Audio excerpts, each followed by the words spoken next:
જગન્નાથજીને ગર્ભગૃહમાં બિરાજમાન કરાયા। આખી રાત રથમાં રાતવાસો કર્યા બાદ મંદિરમાં ભગવાનને બિરાજમાન કરાયા। પત્ની રૂકમણીજીની નારાજગીના કારણે આખી રાત ભગવાન રથમાં કાઢી મંત્રોવિધિ સાથે ભગવાનને બિરાજમાન કરાયા છે। તો અમદાવાદમાં ગઈકાલે 148મી રથયાત્રા નીકળી અને રૂકમણીજી કે જેઓ નારાજ થઈ ગયા હતા ભગવાન જગન્નાથજી, કારણ કે નગરચર્યાએ જ્યારે ભગવાન જગન્નાથજી નીકળ્યા ત્યારે રૂકમણીજીને સાથે લઈ નતા ગયા અને એટલા માટે રૂકમણીજી ગુસ્સે ભરાયા હતા અને ગુસ્સામાં તેમણે ભગવાનને આખી રાત બહાર રહેવા માટેનો આદેશ આપ્યો હતો। તો જગન્નાથ મંદિરના આ સીધા દ્રશ્યો છે કે જ્યાં ભગવાન જગન્નાથજીને બિરાજમાન કરવામાં આવ્યા છે। તેમની સાથે તેમના ભાઈ અને તેમના બહેનને પણ ગર્ભગૃહમાં બિરાજમાન કરવામાં આવ્યા છે।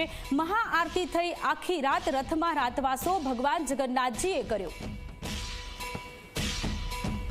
તો આપણી સાથે અર્પણ જોડાયેલા છે। અર્પણ, ભગવાન જગન્નાથજી કે જેઓ રૂકમણી નારાજ થયા હતા ને એટલા માટે આખી રાતવાસો તેમણે રથમાં કર્યો, મંદિરના પરિસરમાં કર્યો અને હવે આખરે તેમને ગર્ભગૃહમાં બિરાજમાન કરવામાં આવ્યા છે। કેવો છે ત્યાંનો માહોલ?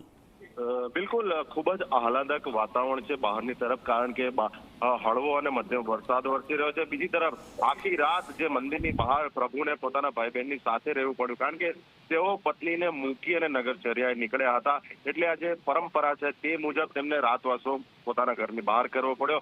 આખરે શાસ્ત્રોક્ત વિધિ સાથે મંત્રોચ્ચાર સાથે ભગવાન જગન્નાથ બહેન સુભદ્રાજીને હાલ મંદિરના જે ગર્ભગૃહ છે તેનામાં પુનઃ બિરાજમાન કરવામાં આવ્યા છે।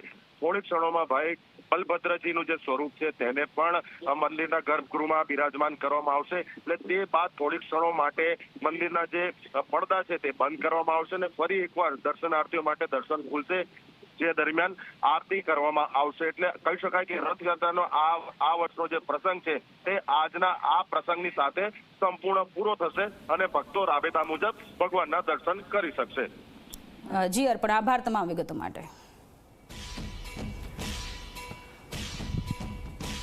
તો અમદાવાદમાં ભગવાન જગન્નાથજી, ભાઈ બલભદ્ર અને બહેન સુભદ્રાજી કે જેમને ગર્ભગૃહમાં બિરાજમાન તેમને કરવામાં આવ્યા છે। આખી રાત ભગવાન જગન્નાથજીએ રાતવાસો બહાર કર્યો, મંદિર પરિસરમાં કર્યો, કારણ કે રૂકમણીજી તેમનાથી નારાજ થઈ ગયા હતા। જ્યારે ગઈકાલે ભગવાન જગન્નાથજી નગરચર્યાએ નીકળ્યા ત્યારે તેઓ તેમની પત્ની રૂકમણીજીને સાથે લઈ નતા ગયા અને એટલા માટે રૂકમણીજીની નારાજગી ભગવાનને પણ સહન કરવી પડી।